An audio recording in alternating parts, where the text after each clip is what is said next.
Hello YouTube, you already know who it is, back again with another action figure review, and today we're going to be doing two reviews and hopefully releasing them at the same time. So anyways, in front of me, of course, you can see we have the Dragon Ball superhero movie version of Vegeta. So anyways, this is just a base form figure with a couple faces, a couple hands, nothing special, no effects, anything like that. That's how all of the figures are from this line. They can say it's keep costs down, I don't really know the answer. But anyways, getting into the box, of course, here's the front of the box. Top of the box is nothing special. Bottom of the box is that. We have the side of the box with, if I move my hand out of the way and get the lighting better, you can kind of see it says Vegeta superhero, and then it says superhero again, if you can see that.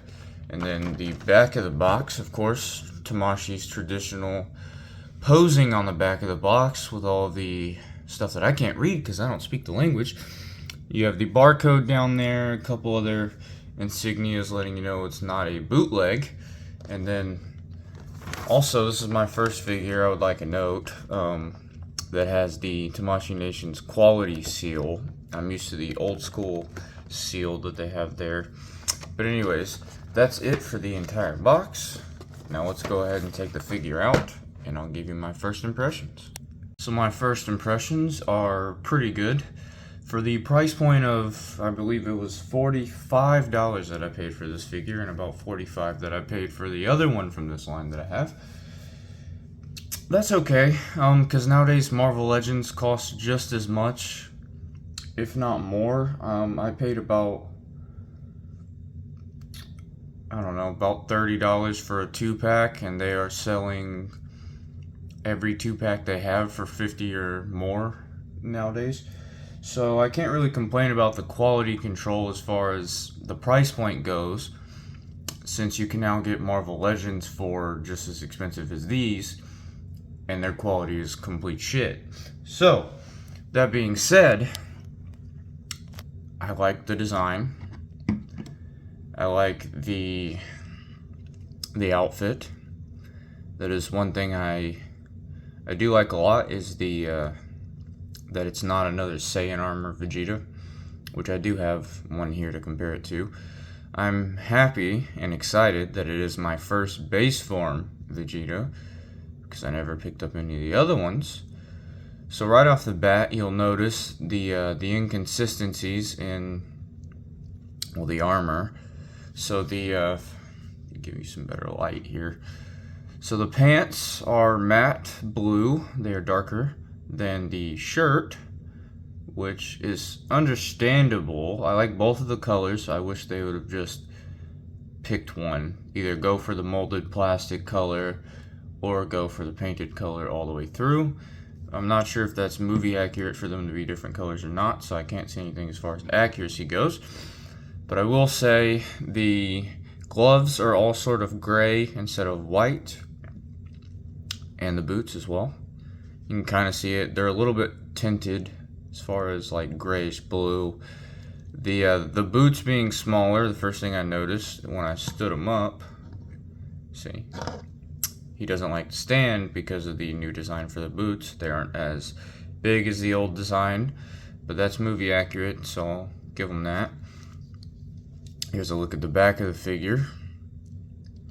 The only thing I noticed about the back of the figure is some quality control issues that we'll get into in a second. I'm not sure they're showing up on camera too well. But yeah, so solid first impressions. I like him. He fits in well. I think for the size of figure that he is, we all know Figuarts don't scale very well. He's definitely detailed for what he is, and I really like the face being the movie look on him. I've never had a movie Figuarts Dragon Ball figure before. I was going to pick up the Resurrection of F figures when those came out years ago. Never got to it. So, yeah, it's kind of my first impression of Tamashii doing movie figures.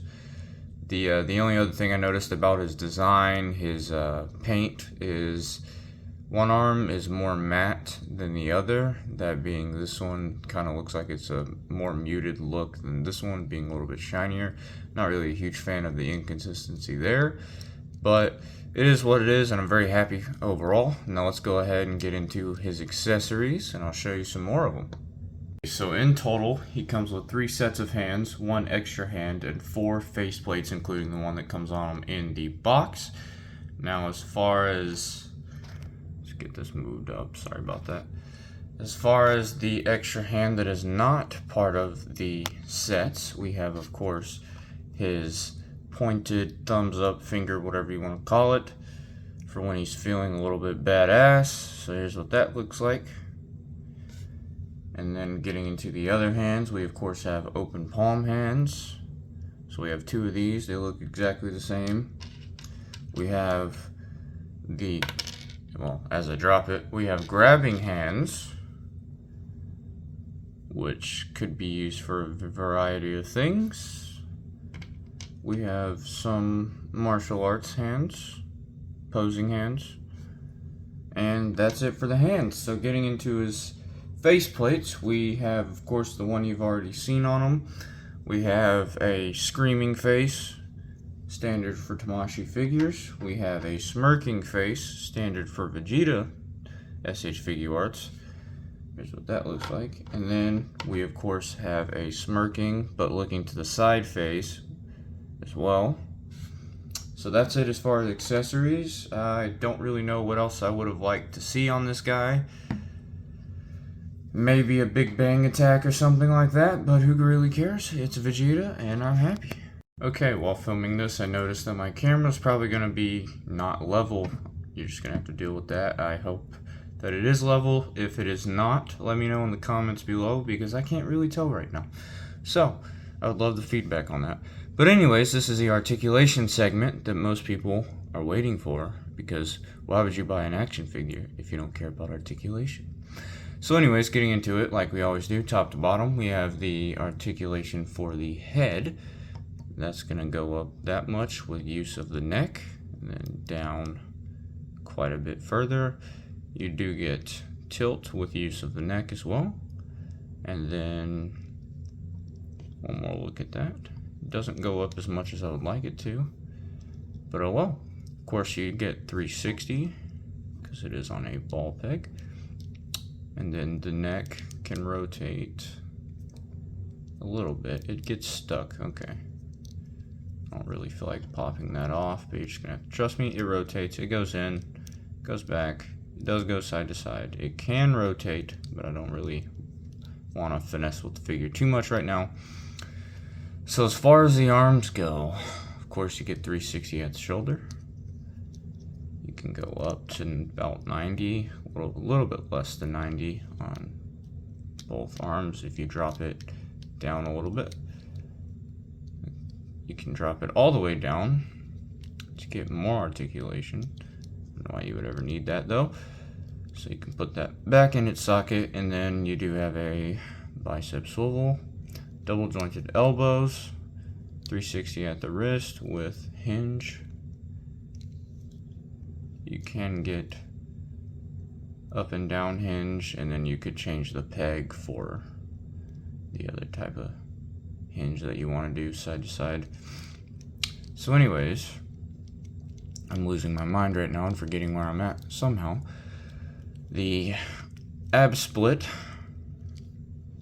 Tamashii style, so that way you can tilt further. You get a whole lot of back movement, which I wasn't expecting. A little bit of forward. You get 360 at the waist. You get no tilt really there at the waist. You don't get any front or back at the waist too much. That's about it. Really, you're just going to utilize the ab. Not really call it an ab crunch, but whatever that is called, you're going to use the ab joint a lot more to get your posing right. So for the legs, standard 2.0 legs, they go back barely. They go forward less than 90 degrees, but then you can kick the other one back. You can not do the splits completely. They go sideways that much, and then of course back in. You can't drop them down because of the 2.0 and not the 1.0 style. The double jointed knees, and then at the foot, you don't get a boot cut, which kind of sucks, but it is what it is. You get a ball hinge, well, double ball peg, I should say. So he can go down an unusual amount. He can't really go forward, but it'll go that much. You get little weird side to side, completely broken ankles. And then of course your hinge, which just barely hinges there. So that's it for the articulation. I don't know why I feel like I should... Oh, okay, I lied. That's not it. I completely missed the butterfly joints, which every Figuarts has, but these are molded into the plastic, so I forgot about them.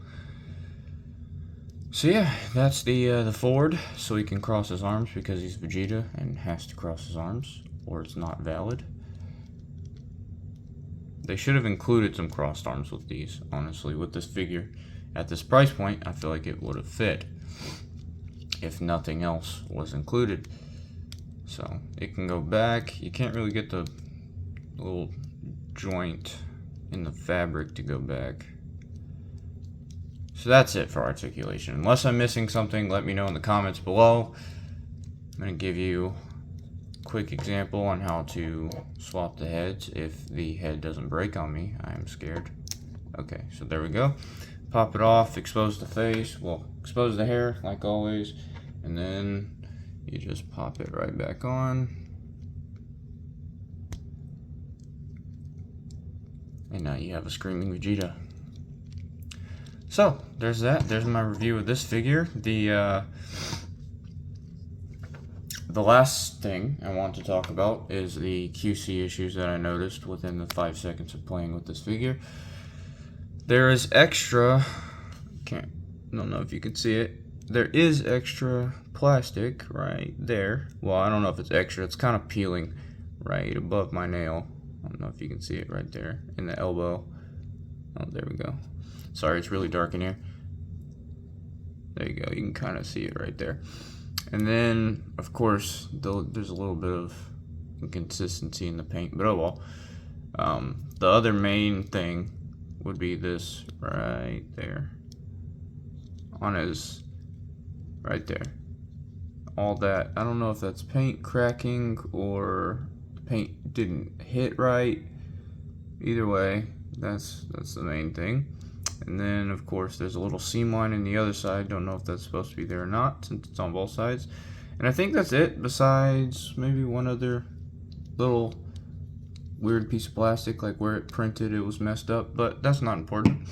Just thought I should note those things in case your figure has the same problems. Hopefully they don't.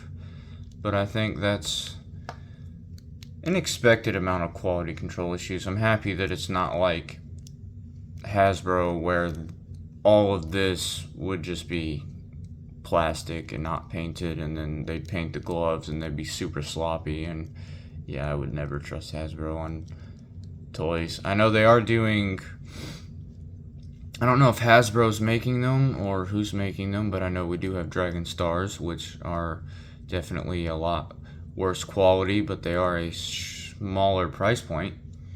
And then we have the Dragon Ball, I think it's Evolution, not the movie, but I don't know what it's called. There's a wave of 5-inch figures, and then there's a wave of Dragon Stars figures as well. The 5-inch figures are kind of cool. Never played with them. Don't know if I should review them or not.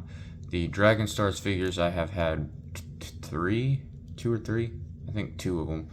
And yeah, I had Kaba and Kale, and Kaba broke completely. Well, Kale was the Build-A-Figure, so I had I can't remember who else was in the wave. Oh, Gohan. I had Gohan. And then I got the, sold them to my cousin for like $7 because I was bored. Because I got this. So that's segueing into our size comparisons here. I feel like Gohan should be a lot taller than Vegeta.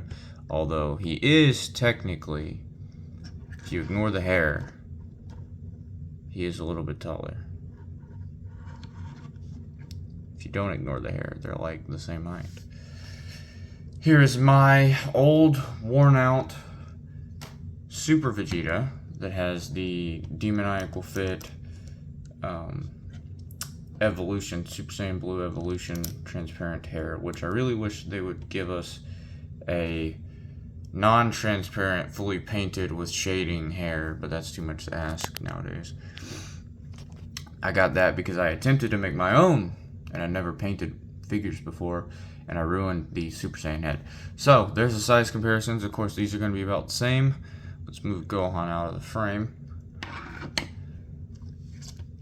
Even standing in the weird poses, well, he won't stand now, but standing the way they are, you can tell the only difference is the hair. They are basically the same height in terms of faces, which is good because consistency is key. I do have the Super Vegeta leaning back a little bit, so if I kind of push him forward, he would be the exact same height. What did I just say? Exact same height. There we go. I'm kind of tempted now that we have Vegeta's arms. I feel like this figure would be a good custom, like if you want to do, I believe I used Goku's arms once, can't remember, to do it, but if you wanted to pop off the blue arms and put the skinned arms on it, you technically could. I think that would be cool, little custom there. I don't know where I'm going with this. So anyways, ignore my rambling. We're going to see if I can go ahead and do this on camera without breaking anything. We're going to go ahead and pop my demoniacal fit head onto the new Vegeta, even though he never transformed in the movie because it was a sparring match where they weren't allowed to transform. So it does fit. I wouldn't say I like it. It's definitely inconsistent. The colors on the face are darker, they're more tanned. Like Vegeta needs to go outside more. But here it is. I think that looks pretty cool. You could almost use this as a Majin Vegeta body, which I like, and you could also use it as a Broly movie poster body if you wanted to do the custom little rips in the outfit and things like that. And here's what he would look like with blue hair, even though this isn't just Super Saiyan Blue. I know that's a little bit lighter. Either way, that's what that would look like. And then I'm going to show you what the base form head looks like on the 2.0 Super Vegeta. If I can pop it in correctly without breaking it. And that's what that looks like. Okay. I think he looks kind of stubby, like he has no neck, but I'm not sure if that's fine or not. I kind of like it. I know people have already swapped the Super Saiyan God head and the Super Saiyan Blue head from the Broly movie, and I know this is the same sculpt, different paint, but I like how this is. I've wanted a base form Vegeta in the Saiyan armor for the longest time, and we got one revealed and they never released it. I believe it's been a year or two since then. They've released some of the other figures that they revealed at the time, like the 2.0 Krillin, which I want to get as well. But here's what that looks like. I am excited about that. I don't know if I'll display that or not, or if I'll just swap the heads back. Right now I'm kind of digging the look of both of them with their heads swapped. Kind of wish more people would make the heads for them. So one last look at both of these figures, because why not? And I'll go ahead and wrap this up because I'm rambling and I feel like this is going to be a 30-minute review and I'm not editing this. So paint great, sculpt great. It's Vegeta. The quality control, I'd give it a 9 out of 10 since there's only a couple issues. Articulation's very solid. It's what we would all expect from Tamashii. The I can't think now. So that's gonna be it. If I had to rate it out of 10, I would give it a 9 out of 10. I have no problems with it besides those couple quality control issues. Faces look good, the hands look good, solid array of hands. For the price point, 9 out of 10. That's going to be it. Thank you all for watching, and I hope you come back for my Piccolo review later.